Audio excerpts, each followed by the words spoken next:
বাবার জন্য কি আকুতি করতেছে, বাবা দুই হাত মেলে বলতেছে, ভিক্ষা চাইতেছে, সহযোগিতা চাইতেছে সবার কাছে। দেশ এবং প্রবাসী ভাইয়েরা, আপনারা একটু আলী ভাইয়ের পাশে এসে দাঁড়ান। ভাই ক্যান্সার হয়ে গেছে, ভাই শরীরের মধ্যে ক্যান্সার হয়ে গেছে, খাদ্যনালী গলা থেকে বুক পর্যন্ত পয়সা গেছে ভিতরটা, অপারেশন করছে ভাই, থেরাপি প্রয়োজন। দেখেন মাথার চুলগুলো একদম পড়ে গেছে, 4টা থেরাপি দিছে, আরো 2টা প্রয়োজন। গরিব মানুষ ভাই, টাকার অভাবে চিকিৎসা করতে পারতেছে না ভাই। দুনিয়া থেকে কেউ যাইতে চায় না, সবাই বাঁচতে চায়। এই আলী ভাইও বাঁচতে চায়, বাঁচার জন্য হাত পাচ্ছে আপনাদের কাছে।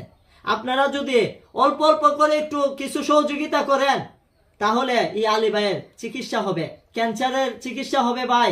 দেখেন বাচ্চা, মাসুম একটা বাচ্চা, কত ছোট বাচ্চাগুলা, যদি বাবার কিছু হয়ে যায় বাচ্চাগুলা এতিম হয়ে যাবে ভাই। আরো 2টা সন্তান রয়েছে ভাই, বাচ্চাগুলা এতিম হয়ে যাবে। আপনারা একটু সহযোগিতা করুন।